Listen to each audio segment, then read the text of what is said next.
Let's move on to the MVP race, talking of great players, because there is, I think we've got a short list of, let's step back a second. The MVP race should be a wider pool of players in reality than it is, but quarterbacks 99% of the time, or certainly the majority of the time, win it. Yeah. Occasionally you get a running back. Adrian Peterson, the last non-quarterback to win it. Defensive players rarely win it. So we are looking at a realistic shortlist of a couple of quarterbacks, but then you have Dalvin Cook, you have Christian McCaffrey, maybe others that you want to throw in the mix as well in the hunt. So first of all, who is the front runner for you right now in the MVP race? Oh, I like this year, man. This is fun. This is interesting. Russell Wilson, he's the front runner, and I forget his touchdown to interception ratio. He's only thrown one pick, and I think it's 25 plus touchdowns or either 25. Insane ratio. Ridiculous. But what I really like about his game, Nat, is that in the fourth quarter, he creates in the pocket. He makes it happen. They're trying to be a power running team, and that's happening. But in the fourth quarter, when something has to happen, he puts the ball in his hands. He is like, I got to get this first down. I got to keep this drive going. That's MVP all day. Yeah. That is MVP. And the way he's executing with his receivers and his ball placement, unbelievable. Front runner right now, but it's close. It's tight. Who is in the mix? So Aaron, and there is a lot of recency bias in the NFL, right? So we're off the back of an incredible performance from Russell Wilson at the time of recording this last week. So Wilson shoots up the rankings. Aaron Rodgers, on the other hand, and the Packers have, by their standards, an incredibly poor performance. His stock goes down the rankings. But Aaron Rodgers has to still be in the conversation as well, right? He's not my number two. He's not your number two? No, he's not my number two. My number two is Deshaun Watson. Deshaun Watson. Now, is that a bit of recency bias after what we saw at Wembley? It is, but when I look at the MVP right now, I look at how important you are to your team. Right. Now, when it shakes out at the end, it's all about where you're placing that, right? I want to see where the team is and, what's the playoff implications looking like.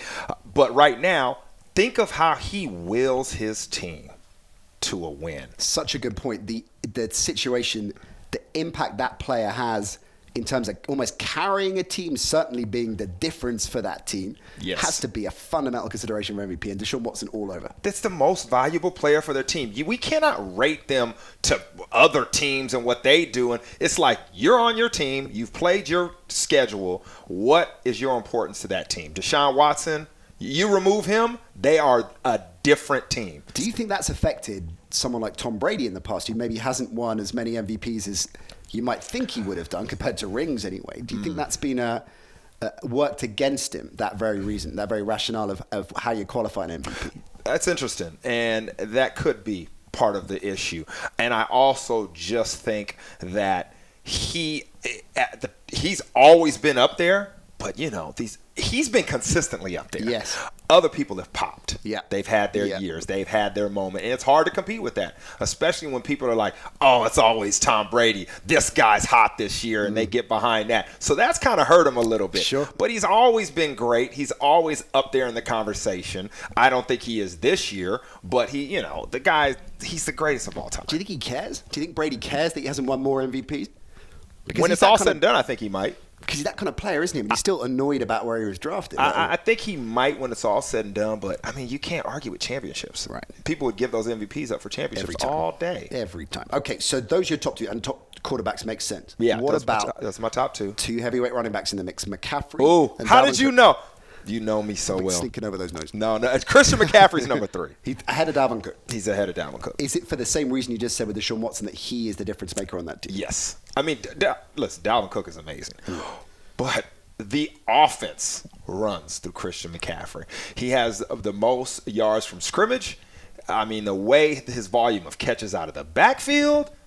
Look at, Norv Turner, the offensive coordinator there, is known. If he has a nugget, if he has a toy, he is going to play with it. It is going down, and he is pushing the ball in this guy's hands. The volume of touches he has, I want to see if he can sustain this, because that is going to be phenomenal if he can. Because, look, the dude's buff and he looks great, but my gosh, it's a lot of work. Yeah. Well, this is it with running backs, and the reason their stock has fallen a lot in the last, I think you've got to look at the last 10 years, right? I always look at Sean Alexander as a pivotal point there, right? Who was an MVP, I think, right? And then within 2 years was out of the league. So career-defining season, got paid, out of the league in 2 years. And it was significantly wear and tear. And as a result, I think that changed. This isn't the only reason, but the perspective towards running backs changed. The way offenses have changed as well, have diminished their value. Are we seeing a bit of a resurgence? Are we seeing the impact that McCaffrey and Cook are having in the league? You've got Saquon, you've got Zeke as well. Do you think that there is a bit of a resurgence in the importance of running backs once again compared to what's been happening over the last 4 or 5 years? I think there's always been a high level of respect on each team about the importance of the position and the guy you have. I think it's a smart business play. Like, if you devalue it as an organization or as a league, and we say, hey, we're not really, this isn't really happening for you guys this year.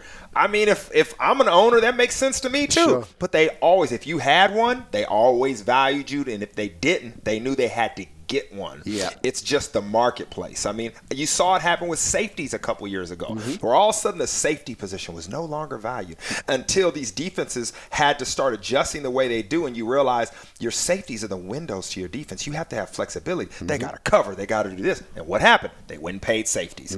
So it goes through its cycles. A couple of positions won't ever touch that. Quarterbacks, corners, defensive ends, because you can't protect them. But everybody else goes through its cycles. Really interesting. So who's your money on then? Do you think, it based on the odds that we said and the history and the statistics, it's probably going to be a quarterback? It is. You know who my dark horse is? Tell me who's your dark horse. Who are we not talking about? Lamar Jackson. Lamar Jackson. He's my dark horse. I'm going to tell you why. Tell me why. So when you look at Lamar, he beats the best defense in football. Easily, man. And it was all because of his skill set and his threat. The offensive line is physical. I mean, I've never seen New England get pushed around like that.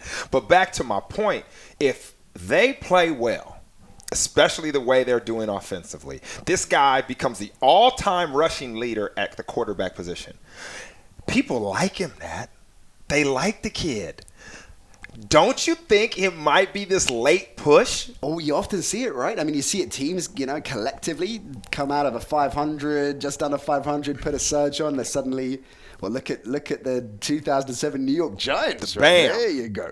So I like that idea. That's my dark horse, man. And I think it's spot on in terms of credentials, in terms of qualification. He is, do you rightly say, J-Bell, driving that offense. Single-handedly would be disrespectful to the rest of that offense, but he is by far the most significant piece of that offense. Listen, when they had him bottled up the other night, his footwork in the pocket and the way he got out there and got a first down, New England couldn't have did anything else. And that's what an MVP does.